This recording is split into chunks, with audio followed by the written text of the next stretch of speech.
can't fade you, boy.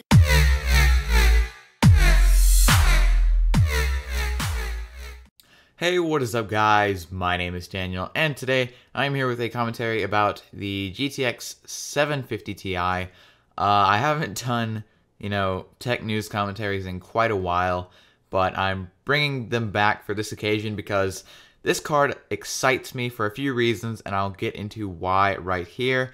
Now, I've got a picture of the specs for the 750 Ti, and if I remember correctly, and I don't just like derp out, I will put it in the video, so you guys should be looking at it right now.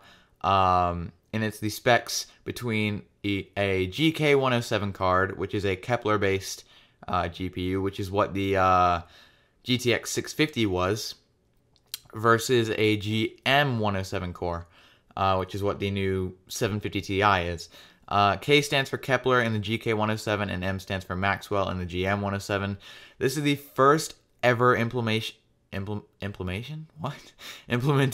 Maxwell that we've ever seen in a graphics card, which is awesome for a couple of reasons. Once I read out these specs, you will see why. So basically, I'm just going to be reading the specs of the GTX 650 Ti versus the GTX 650 versus the 750 Ti. Let me go over them right now. The CUDA cores are 384 for GK107 and 640 for GM107. Let that sink in.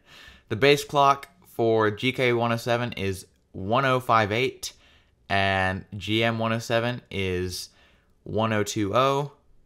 So, GPU boost clock for GK107, there is none. For GM107, it's 1085 megahertz. So the base clock is lower than Kepler, but the clock can fluctuate on Maxwell, which is pretty cool, honestly. So it's going to have like a turbo boost, CPU type thing going on. I don't know.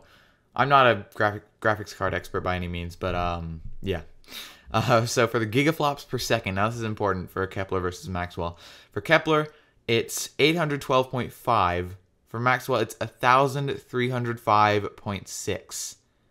That is a almost double increase. It's off by like 100, 200 or so, but still, that's insane. So for the texture units, it's got 32 on Kepler and 40 on Maxwell. The texel fill rate is 33.9 gigatexels per second. On Maxwell, it is 40.8 gigatexels per second. The memory clock on Kepler is 5000 megahertz. On Maxwell, it is 5400 megahertz. The memory bandwidth on Kepler is 80 gigabytes per second. Maxwell is 86.4 gigabytes per second. ROPs on Kepler is 16. ROPs on Maxwell is also 16. L2 cache size, L2 cache size on Kepler is 256 kilobytes. On Maxwell, it's 2048 on Maxwell, so that's pretty insane. The TDP, keep in mind this is the bare minimum TDP. For Kepler is 64 watts, and for Maxwell it is 60 watts. I'll get into that in a minute. That's one of the reasons why I'm excited about the 750 Ti and Maxwell in general. The transistors in Kepler, 1.3 billion, and in Maxwell, 1.87 billion. The die size in Kepler is 118 millimeters squared. In Maxwell, it is 148 millimeters squared, and the manufacturing process in both is 28 nanometer. All right, now that we're done with that, I will talk about why I am excited. I'm sorry, I just woke up today. I can't talk. Why I'm excited about this card, and that is, for one thing, the size of it, the sheer size of it. MSI has been trying to do, mini ITX motherboards and graphics card combos of cards that would usually be pretty long and just basically huge. And trying to make them, small form factor to fit in small form factor cases.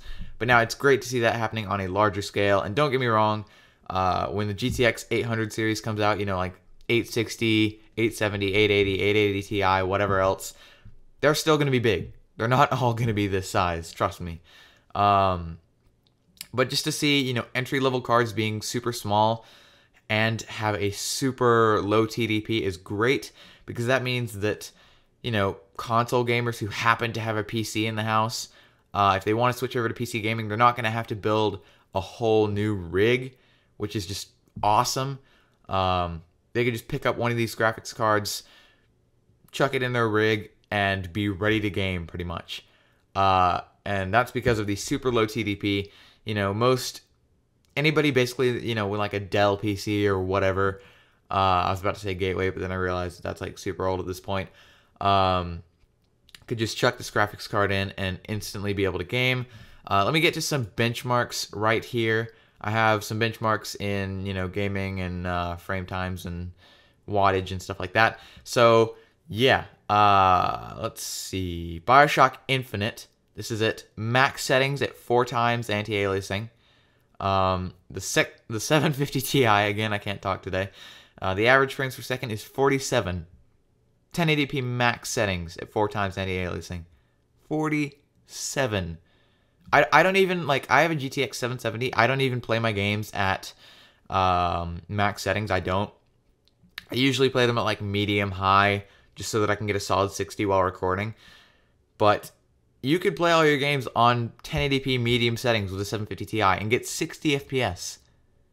That's like Xbox One, PS4 type stuff right there. That blows my mind. Plus, you know, as I said before, the card is small, low wattage.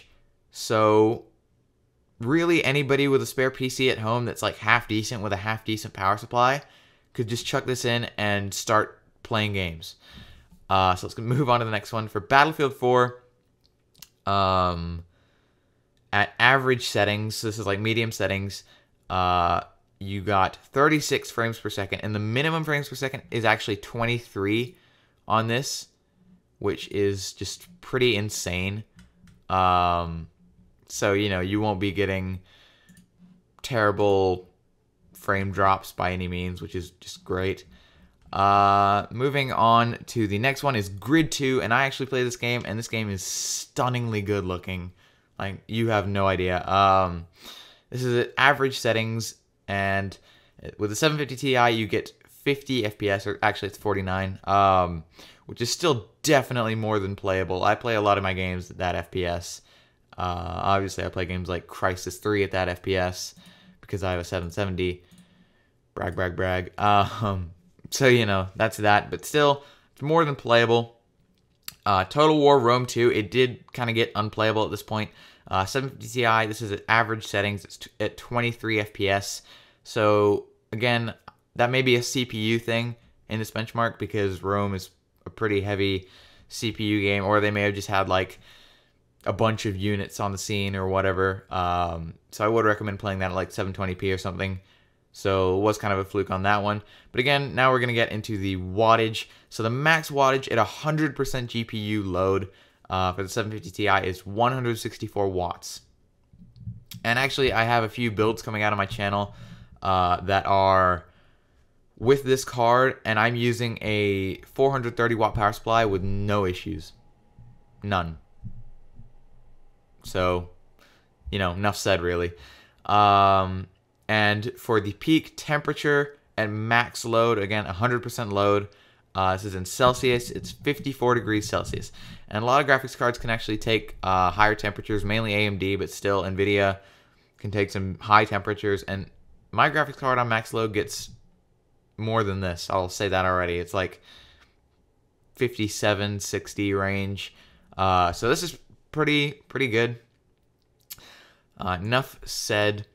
And again, I'll put some pictures up on the screen of how small this card really is.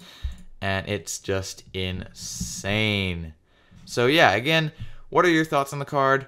Leave a comment below, a like, subscribe if you're new here. I post videos every other day. Thanks for watching. I did ramble a lot in this video.